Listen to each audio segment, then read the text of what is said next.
Welcome to the Flip Formula podcast. You're here with Ruby, the Flip Formula. This is episode 1, hopefully the beginning of something great. So the absolute first thing that I have to do is thank you guys for being here. Thank you guys for your support. I started this project in January and I didn't really know where I was going to take it or totally what I was going to do with it, but it's turned into something better than I could have imagined at the time. I am so grateful for your support. I'm so thankful to have a space that I can be creative and share the things that I have, experienced and learnt over these years reselling, and then also learn about things that you guys have experienced and you guys have learnt, and we can sort of trade tips and talk about things together. And it's just really nice, and I really appreciate you guys for being here. And it's just made my day every day a lot less lonely. I feel like that's something we all go through as resellers is, something in the reselling world exciting happens or something annoying happens in the reselling world. And, you go tell somebody who's not in that world, maybe it's your mom or your sister or your partner or your kids, depending on how old your kids are, and they just don't get it. So that really has been so therapeutic to me, having so many people, available to me that just get it, that I can talk about what's happening in the reselling world and go, oh my God, this amazing thing happened. And you guys share, your wins with me and I share my wins with you. And then when annoying things happen, like tariffs or things arrive with holes in them or, annoying people on PayPal, I have my Instagram to run to complain, and it's been cathartic, it's been therapeutic, it's been a relief. So I just wanted to say thank you, and I really hope with the pro member Facebook group that is coming out, the community hub, that experience will then become more universal for the pro members. You guys will all have each other and be able to talk amongst yourselves, and we can all problem solve together and all complain together. That's sometimes you really just need somebody that understands what you're going through to effectively complain. So I'm really looking forward to you guys having the opportunity to experience that, because it's been just amazing. And thank you. I really can't say that enough. Okay, so I guess the next thing we should get into is, who the hell am I? Like, why should you listen to me? Why am I qualified to give advice? Those sorts of things. I guess that's the funny thing with having an Instagram is, I don't really have a long form opportunity to explain who I am, and this gives me that opportunity. So I'm really looking forward to you guys getting to know me, I guess, more as a person and understand where a lot of my experiences come from. So my qualifications. I don't have any qualifications, guys. I'm not going to lie about that. I didn't finish high school. I didn't go to TAFE. I didn't go to uni. I didn't do any of those things. I have been a reseller for 9 years. I'm 27, so I started very early. That is my qualification. My qualification is I tried a lot of things. I've tried a lot of reselling. I've done every category. I've done lots of different sourcing methods. I've done buying bulk deals on Facebook Marketplace. I've pulled things off the side of the road. I've gone to the tip shop. I've gone to the thrift store. I've done lots of different versions of things. I've also done online sourcing in different categories other than high profit reselling of clothing, right? So my background is very diverse, and I landed on high profit reselling of mid-tier luxury items and really stuck to it because it really worked for me and it felt very worth it to me. So that's why I've stuck around, The money comes in and the work feels low impact to me. It's not low effort, it's low impact. So when you go pull something off the side of the road, you have to physically be there and pull that thing off the side of the road, that piece of vintage furniture or whatever it might be. That's high impact for me. Like, I have a lot of physical problems, which who knows, maybe we'll get into that one day, but I can't do that anymore. So that would be a high impact activity for me. So what I've landed on is low impact for me.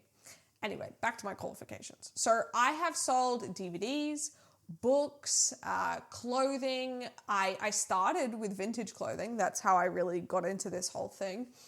I've also sold a bathtub. I've sold vintage furniture. I've sold shoes. I've sold bikinis. I've sold Literally anything you can possibly think of, I have probably sold something from that category. And I just love reselling, and I totally always have. So how I got my start was I was a teenager. I was working multiple jobs. I had left high school at the time and I was working multiple jobs. And I was getting very burnt out and I was getting very ill. And I really needed to stop being out in the world and doing jobs that were really not good for my health. They were very stressful, right? So I was like, okay, what can I do? And I had been thrifting my entire life as a child. Like, we were a family of people that bought things secondhand. So I was always taken to thrift stores as a child. It wasn't like a foreign concept to me. All my clothes was secondhand, until I worked jobs and then I could afford to pay for things myself. But growing up, I always had secondhand shoes, secondhand clothes, like secondhand toys. I had secondhand everything. And I loved having secondhand everything. So I knew that there was things in the thrift store that potentially other people might want. So what happened is I was thrifting and I would find, vintage Ralph Lauren and vintage Tommy Hilfiger and vintage Nike and those sorts of things, all from the 90s. And at the time, that was what was all over Instagram. That's what was really cool at the time. And so I started a Instagram page where I would sell these things I would find in the thrift store through Instagram. So people would pay me via bank transfer, which is a terrifying thought now that I buy on Marketplace all the time and stuff. I would never pay with bank transfer, only PayPal. But people were bank transferring me, okay? I would get paid via bank transfer and I would sell things over Instagram. I didn't have a website for quite a long time, and then eventually I made my own website and I would sell on the website, and I did that for a really long time. I say a really long time, but in my teenage brain, a really long time was like 3 months, right? And then my mom, she allowed me to build essentially a pop-up shop in her garage. So we had a single car garage. We lived in a townhouse, and she let my papa, her father, build a wall in the middle of the garage. We didn't park a car in this garage. I feel like I need to preface that. So this long garage was then separated in half. So in the front half of the garage, where you would roll the door up, is where I would have all my clothing racks and I would have all my vintage clothing hanging in there. And then there was a little doorway in that wall that was built in the middle of the garage where you could go behind the wall, and that was kind of like my stock room, like behind my shop, right? And so I leveraged my Instagram to get people to come over to my house and shop in person. And I would open the pop-up shop by appointment only, or I think it was like every Wednesday for like 3 hours. It was like a very strange time slot. But I would do it like after school hours because I lived in a suburb where there was like, I think there's 2 high schools and then a couple of other schools, but there's definitely 2 high schools. So I would get people that would come after school and they would, buy an outfit for the weekend or whatever it is.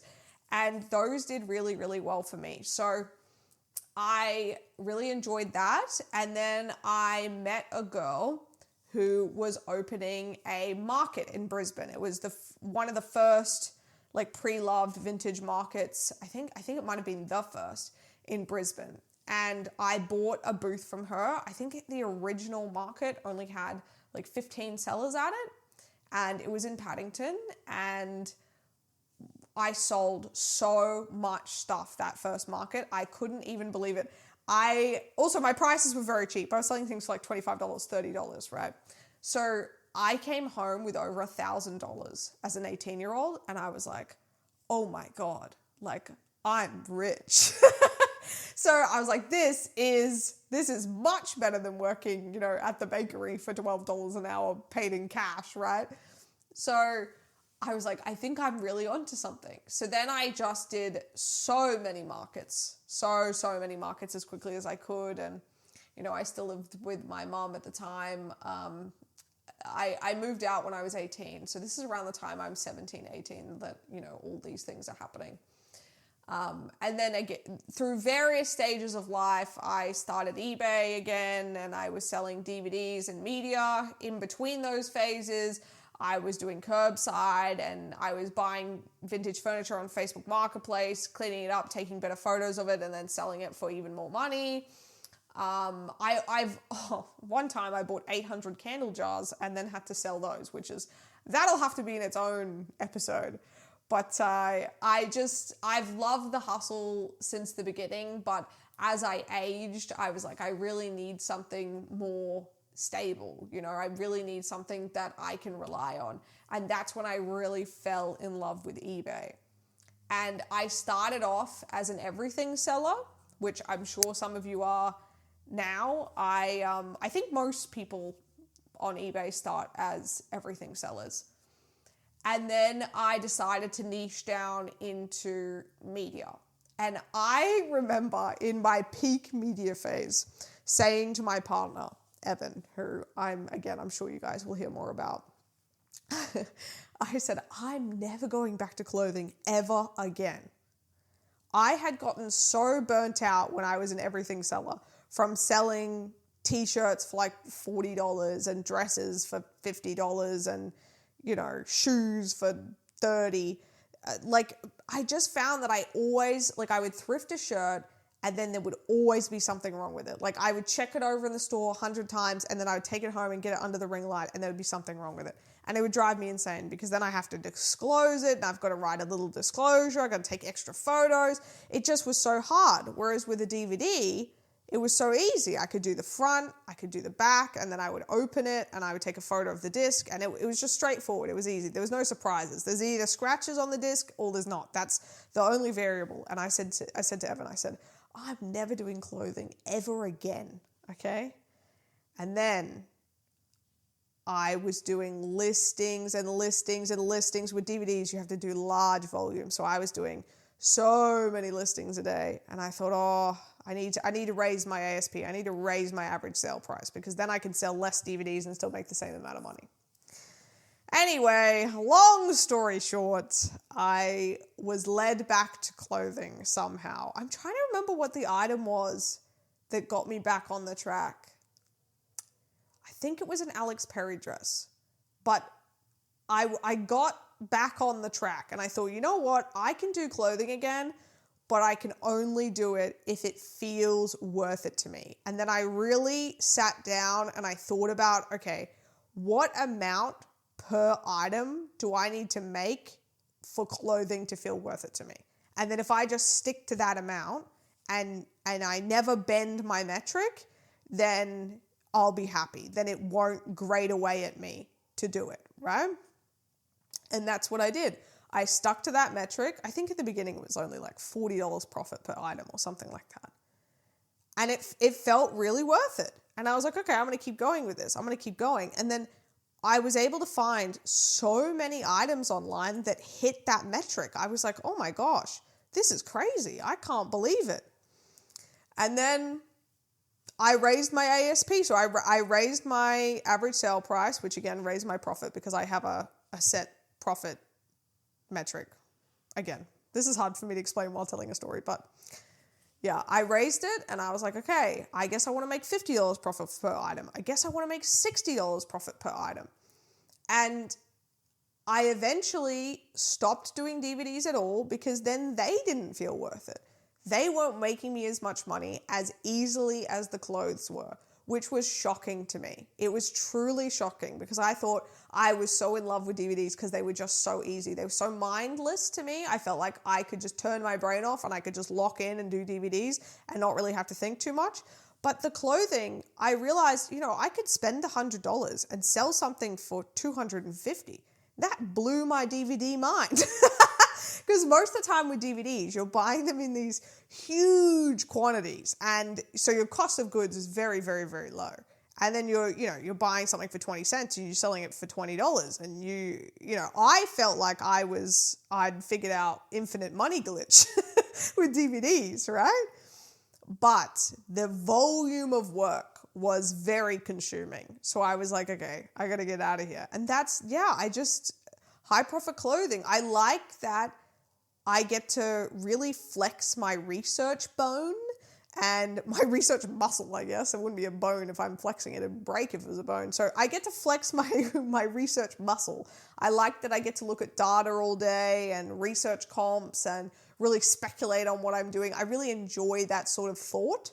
So it's the perfect place for me to be in. I cannot imagine ever stepping away from high profit reselling and clothing because I really enjoy it. And also, I know this is sick and twisted, okay, guys, but even when I get something that like needs a button repair, I'm like, ooh, I get to repair a button. You'd think I'd be sick of that by now, but there's something about, I do really like working with my hands. Something in my personal life, I guess, is I do a lot of craft just for fun, and I don't really keep my craft. Normally I like give it away, or like, I like making my friends like little stupid bedazzled things, and it's just a bit of fun. But I like working with my hands, so even when I get something in the mail that's like a little bit damaged and I get to do a little fix on it, I'm like, ooh, exciting.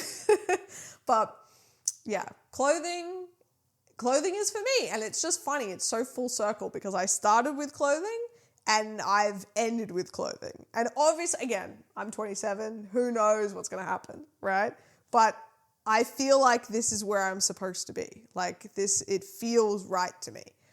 And it's just nice to be there. And that, I guess that's kind of also why it goes into I have a bit of a, like, I don't know, passion. I don't want to sound like so Mother Teresa-like of being like, I have a passion for helping people. But like, I kind of do. Like, I really, really, really enjoy chatting to you guys, and if I can help in the process of the chitter chatter, then that is the best. Like, I really enjoy it, and it makes me so happy when I have conversations with you guys, and then like a week later you'll message me and be like, oh my god, that item that you helped me with the title with sold, or oh my god, that stock images you found me worked, or whatever it is. Like, it's like so rewarding. I almost enjoy it more than when something goes positive in my own business, which is kind of concerning, but I just have the best time with it. Anyway, so again, I have no official qualifications. You don't have to listen to me, or like, oh, that's the other thing. You don't have to listen or action everything that I say, and I'm not going to be offended if you don't, you know? Like, do whatever you want, and I support you in your journey however you want to go on it.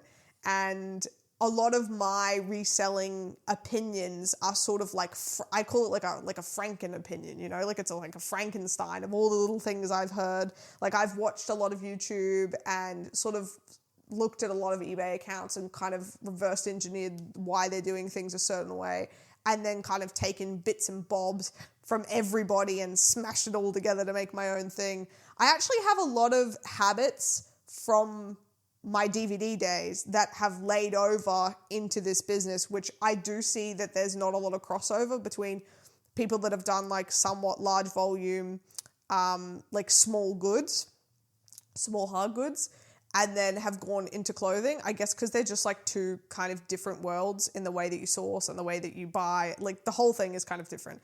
But I have meshed the two things together, like some of my methods and things, especially with my inspection process. I feel like that's really important, and you really want to inspect goods as soon as they come in. Like, that's something that's really important to me. You really do not want to get something that comes in the mail and then, you know, hang it up on a rack and then photograph it a week later and then notice that there's stuff wrong with it, because you lose a lot of that lead time. So inspection is like another thing I'm very, passionate about, but very rigid on. I like to make sure that I really don't have any undisclosed flaws, because we really do not want to get INADs. I am like, you know, I'm always fighting the INADs.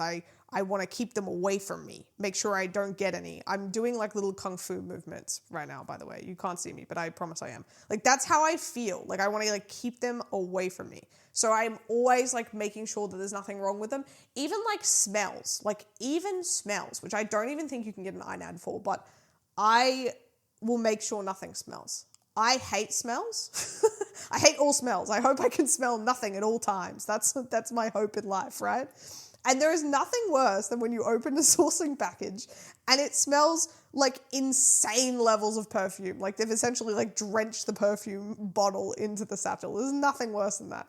And so I just never want my customers, they pay me $500 for a dress and then they open it and it smells. Like, even if it smells like perfume, obviously perfume is not like mold or mildew, but it's still like it smells of somebody else, right? So yeah, I'm very passionate about keeping the quality of item that I have very high, not just in like how much money it sells for, but when it comes in, like what can I do to improve it? That's very important. Keeping things clean, making sure they don't smell, putting them in the clear bag so they can't rub on each other, all those sorts of things. All right, so the next thing I want to talk about is something that I think about semi-regularly within my business, which is that I don't want to get caught holding the bag. So what does that mean? That means I don't want to get caught with an item that I paid a lot of money for that is no longer in demand. Something that really reminds me of this sort of situation is what happened in COVID times with the brand Spell and the Gypsy. So there was very high demand for Spell around that time, especially vintage and rare pieces. There were some pieces that were going for insane prices, like $10,000 a piece for, rare vintage samples. Some of those pieces are now only worth 20% what they were worth back then. And I saw a lot of resellers who got very heavily invested in Spell during that time, then having to liquidate at break even or below prices to get some of their money back after all that demand went away. And it was just an awful thing, for these people to go through, I guess, is having so much money heavily invested in Spell. And then essentially it almost felt like overnight the value just fell out from underneath it. Like it happened so quick. And once people realized what was happening, everyone was trying to liquidate as quick as they could, and the prices just kept tanking because the more people that then are trying to sell their stuff, everyone's trying to undercut each other, and it was just a total nightmare to watch. So you really do not want to get caught holding the bag. That is just the worst case scenario, really. Now, what we can do to avoid this from happening as resellers is making sure that we're really paying attention to the most recent comps first. Now, I totally get that with some items, that you can only see a comp from like 2023 and you're just taking a chance. I get that. But we don't want to be taking a chance on everything, really. It's okay. I think it's okay to take a chance sometimes. I think that that's fine. I think breaking even is actually not bad, but we obviously don't want to break even every time because then we don't have a business. We're not making any money. But breaking even sometimes, especially if it means you learnt a new thing within your business, is totally okay. If you want to try a new brand or try a new niche within a brand and just see how it goes and you end up breaking even, that's fine. You learned something. That's fine. It's just when we end up very heavily invested in something that people don't want to buy that it's a problem. That is essentially what happened. I even saw one of these Spell eBay stores post on Facebook Marketplace, like their entire like Spell catalog as, actually, was it the entire thing?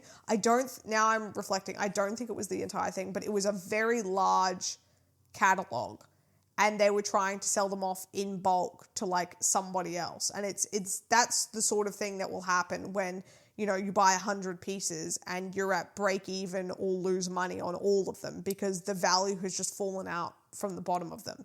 So I guess that's why it's important to diversify across a lot of brands in case that brand becomes, not that popular anymore. But in saying that, in the beginning, it is very important that you niche down to a brand or two brands and really, really learn them inside and out. So then it's a bit easier to comp and do all those things. But again, this is not for a long period of time. I'm talking about like, don't build your business around one brand. That's what I think. Again, you do whatever you want, but that's what I think. I was just horrified to see all these people get stuck with all these pieces. It was just crazy. Also, like a kimono selling for 10K is nuts.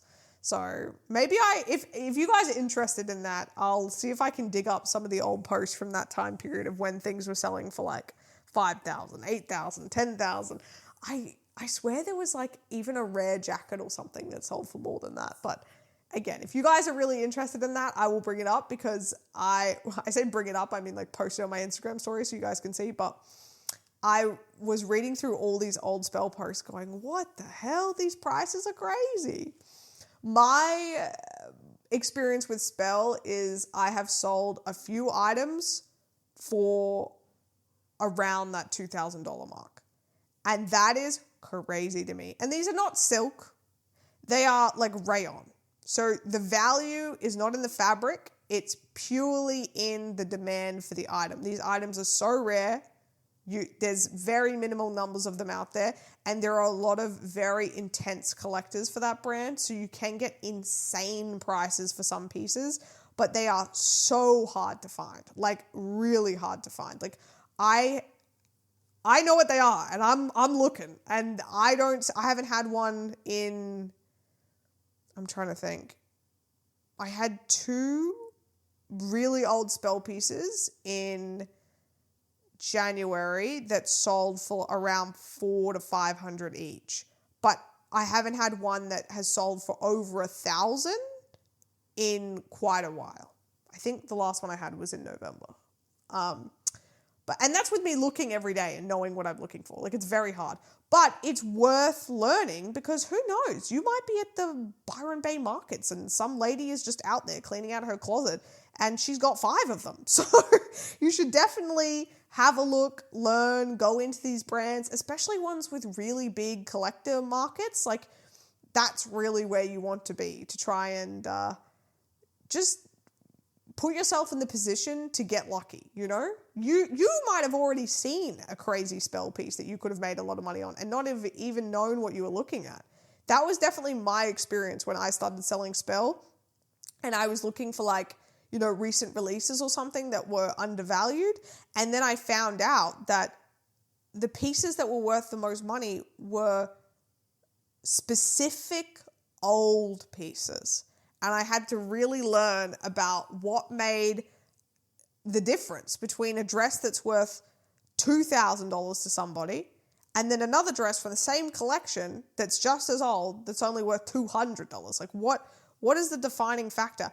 And you know what, guys? It always goes back around to demand. I don't even know why the demand is there sometimes. But once you start seeing things through that demand collector lens of that brand, you can kind of almost predict like, ooh, is this a good piece? Is it worth comping? Like those sorts of thoughts are kind of what will happen to you. And you can then go on and hopefully make a bunch of money. And you know what? Collectors are happy to pay you these large sums of money for things that they are desperately looking for. They're grateful that you found it and you're willing to sell it to them because they know if another collector found it, they would collect it and they wouldn't get it. So it's definitely worth looking into. I feel like selling to the collector market is something I really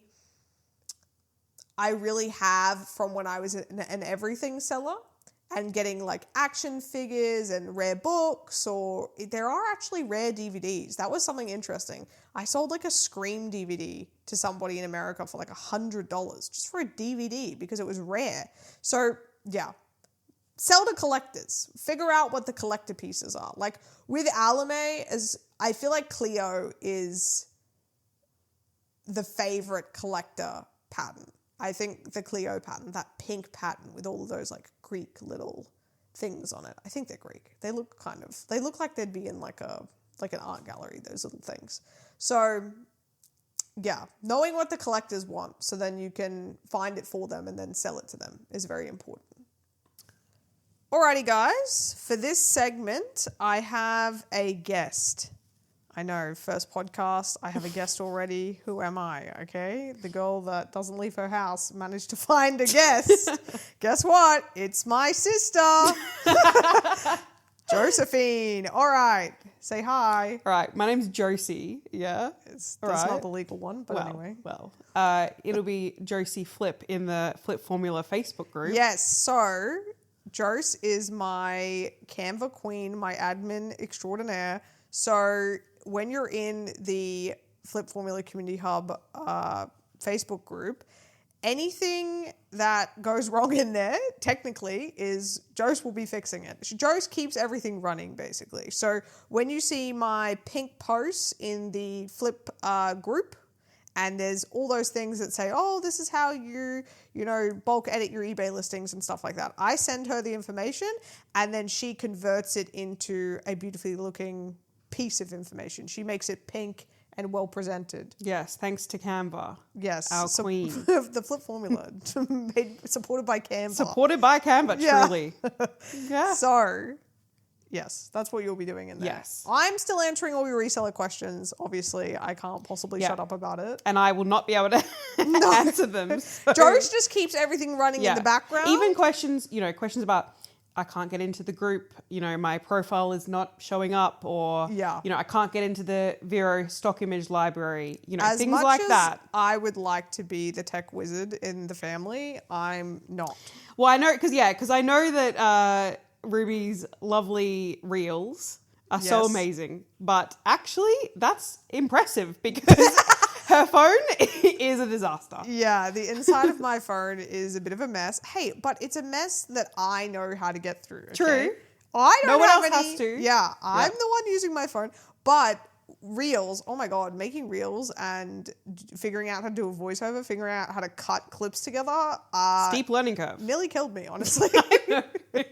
But I'm truly impressed. Yeah, I don't know how I managed to do that. But here we are, they look guys. good. So thanks. I'll take it. I hope everybody else is agreeing. Imagine if they're like, oh, they're okay. If that's what they're thinking right now. That's hilarious. They're fine. We could do without them. So even though Jose is my admin special ability Canva helper person, okay, Jose has actually been with me, obviously, through my entire life, but but also through all of my good and sometimes bad ideas. So do you have any, I don't know, previous memories in my reselling journey that you were, bore witness to that you would like to, I don't know, air out? Well, I think the sunburn from ferrying us to the vintage markets and then standing in the sun for 6 hours. So bad. And, Ruby's a redhead, so she burns badly. Jose, oh my God, they're going to think you have red hair. Oh, yeah, no. No. Nope. Jose is brown. Brunette. Yep. Tanner than you. You're like kind of olive and brown hair. Is that true? True. Is that a good descriptor? True. All right, there we go. Glasses. She's actually wearing a brown tracksuit right now, guys. Wow. So thanks to Ruby. Don't talk about what I'm wearing. I look ridiculous. Yeah. There you go, guys. Guys, imagine me in a really nice dress right yes, now. Yes. I was cuddling my guinea pig earlier, so I have lots of hair on me. Anyway, yeah, really, that's what stands out to me in general. I think I've been more of a let's ferry Ruby around and help her during her different phases, because Ruby's always had amazing ideas. I am not an ideas guy like Ruby, but I'm an ideas man. Yes, well, you are. And I've always been there to help you facilitate it. Yes, that's true. You're an ideas facilitator. True. I definitely agree with that. You're always up for the adventure, the challenge, which I appreciate. Yes, and I appreciate not having to have the idea. I have too many ideas. I know, so look. I have enough for 7 people. It's a problem. But here we are. See, guys, I have so many ideas. I even have a podcast now. What's happening? That was my idea. I said, hey, Jose, I think we need to get microphones. And I said, yeah, let's do it. See? And then now we have microphones. Oh, what a mistake. Look at us. I know. Okay. All right, so for this next section, Jose is going to put me in the hot seat and she's going to ask me the questions that you guys submitted to my question box for the podcast. So we've picked 3 to do on this podcast and 3 to do on the Pro Show, which is the smaller version of this podcast with, I guess, the more in-depth and maybe not even personal questions, but questions that really require a lot of expertise for me to answer. So those are put in the Pro Show, which is posted inside of the community hub of the Flip Formula Pro group. So, have you got the first question for me, Jess? I do. So from Jen Stocks, Yep. who said, quiet times, how to push on when your store is quiet AF. This weekend for me, in brackets. Hi, Jen. Okay, so quiet times. How do we push forward with them when the store is quiet? It's very hard to deal with when the store goes quiet, especially if it comes out of seemingly nowhere. I really recommend that everyone does positive actions to help their eBay store sort of get pushed out to more people. So I understand that not everybody has, endless streams of stock coming in. And especially when you're starting, you really can't afford to outlay huge amounts of money to bring in, again, endless stock. So what you want to do is do positive actions, so then the eBay algorithm views you as doing good things and it pushes you out to more people. So those things are, you want to leave people feedback, you want to receive positive feedback, you want to send offers as soon as they're available, you want to be tweaking titles, you want to be updating photos. You also could end and sell similar. That's the other thing that I would suggest, is make sure you're ending and selling similar, so then eBay treats those listings as completely new, fresh listings and gives them a little bit of a push. Also, consider breaking even on some of your older items that have sat around for a really long period of time and put that money into something else that has more potential to bring you profit. It is so hard when your store is quiet AF, because that's extra quiet, okay? And I hate it. It does happen sometimes, especially because sales come through, especially with high profit reselling, how do I explain? They're kind of like bumpy. Like when you look at your little graph, you know how eBay gives you that graph in your store overview? They'll be kind of bumpy. You'll have really big days and really little days. And when those really little days, or donut days, which are days when you get nothing, you call it a donut day, and they're consecutive, it really can eat at you. So make sure you do those steps to refresh your account in eBay's eyes. All right, do you have the next question for me? Yes. So from Miss Carly, who said, is it hard to give leads away on your membership group knowing that it could have been your profit? That's a funny one. I actually get that in my DMs pretty often from people that aren't in the group. And I understand why you guys might think that or wonder that. But for me, it's really easy to give links away. I really enjoy getting messages when those items sell. I think that that's the best. And I mean, that's why the links are there, so then people can profit and learn new brands. It really doesn't affect me to give links away. I have always been very good at sourcing. I really enjoy sourcing. I enjoy the thrill of the hunt. So having an outlet to put up those links that, I can't buy everything. My sourcing budget does come to an end. So being able to find those links and then do something with them is satisfying and good, and I do get something out of it, which is you guys coming back to me and telling me that it sold. And you know what? I'm just happy that somebody sold it. It doesn't have to be me every single time, I couldn't possibly, run a little community of my own if I wasn't happy to see everybody else winning as well. That's what I want to see, everybody doing well and all of us doing well together, hopefully. All right, next question, Jose. So from Kroonaloon, who said, what got you into flipping and when did you replace your income? What got me into flipping? All right, so when I was a child, not even just 17-year-old child, when I was 12-year-old child, I'm obsessed with American Pickers and Antiques Roadshow and all these sorts of things. And obviously I grew up thrifting. There was a lady that lived at the end of my street that used to make, this is very obscure. She used to make these picture frames with seashells stuck to them. And she would make little boxes with craft boxes that you buy from Spotlight. She would paint them and decorate them. And she would take them to the markets. And she needed somebody to help her put up the gazebo. So she would rent me from my parents. Rent me. Yeah. Rent me from my parents to go with her. And so my parents were sure, because, I guess why not? But I mean, I can think of some reasons why not. Maybe, but I loved it. And so I would go and she would buy me an apple pie in the morning and I would help her put the gazebo up and then I would help her like sell her little shell things and she would let me bring some of my like toys along to like sell off to the side. Oh, yeah. And like, that's kind of what happened. Like, I liked selling at the markets and it was kind of, I'd never seen anything like that because I was like 12. So I was like, what is this? And yeah, she was always really nice to me. And then when we would do well, she would buy me a stunner meal from Hungry Jack's on the way home. And it was like the biggest treat of my life. And I was like, damn, reselling is great.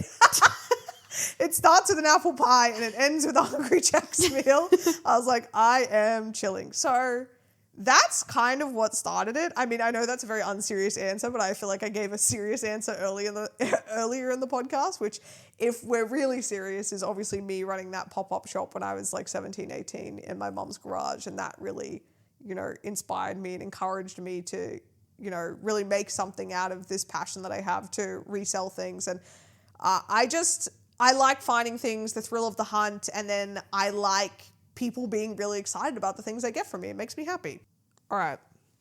I also thought we could talk about something that we say in our, I don't know, what family, friend group, people in our, what's it called? About the people in our cinematic universe, what we all talk about. What do we say about my brain? Well, yep. Ruby has buy-sell brain. Yeah. So you know how there's two sides of a brain if you look at a diagram and it's like the left side of the brain and the right side of the brain. Yes. If you got a diagram of my brain, one side would be buy and the other side would be sell. And there is quite literally room for nothing else. It's criminal, guys. It's so bad. You ask Ruby a question for something that isn't buy-sell related and she will have no idea. No. I don't even know what month it is sometimes. It's really bad. What month is September? The 9th month. Good and job. I know that because of the yogurt today. Okay, guys. There was a giant pot of yogurt in the fridge. It was brand new. And I said to Evan, my partner, I said, Evan, I was like, this is going to expire today. Okay, because it had today's date, but September month. It had like 09 on it. And she says, Josie, it's going to... You have to eat my yogurt because it's going to expire and I can't possibly eat all this yogurt on my own. Oh God, I've just eaten yogurt and I don't need any more. And I think, okay. Because Josie and I always do yogurt bowls together. Yeah, we do eat yogurt bowls. Yes. And and then you crack open my giant container of yogurt. And I think to myself, hang on, I'm reading the date and it's, /09.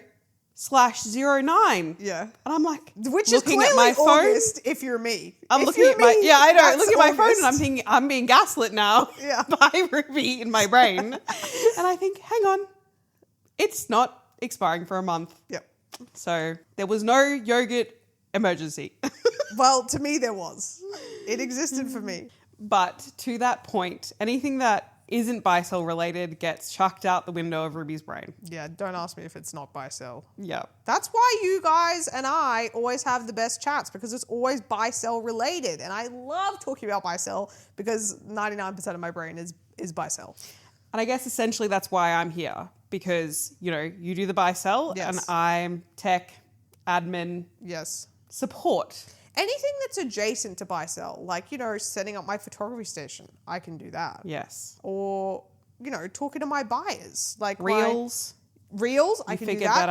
I can do customer service. I can source, I can set the office up real nice. I've got like that sort of thing. Emails though. As soon as, don't talk to me about emails. Guys. Phone don't email settings. Me for your own good, because I am not good at emails. I always reply to my emails because, I think I've had 2 emails from people that have become members and I have actually figured out how to email them back. So great. That counts for something. Yes, but I did say in the email, please contact me on Instagram. I know how to use Instagram because I buy sell on there. So you also have 1 million emails. Yeah. Oh yeah, guys, I have like 400,000 email notifications. It's really bad. Please, I actually it gives me anxiety. What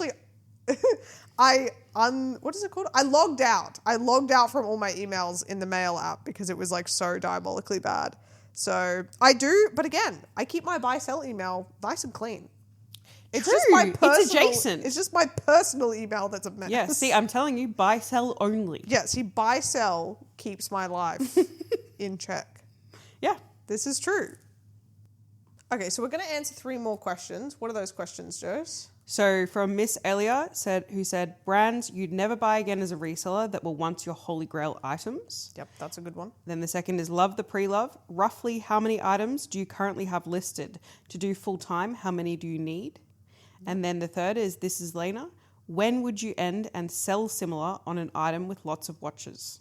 Right, those are good questions. So all 3 of those questions are going to be answered on the Pro Show, which is inside of the Community Hub, the Flip Formula Pro membership group. So if you want to listen to those answers to those questions, you can hear that inside of the Community Hub, which is included in the Pro membership. So thank you to everybody for listening. I really appreciate it. This is episode 1. So it's only up from here, guys. So thank you for sticking with us. If you made it this far, we really appreciate it. We'd love your feedback. If you have anything to say, tell us. We want to hear from you, for real, okay? So we'll see you guys on the next one. Bye, guys. Bye, guys. Thanks for having us.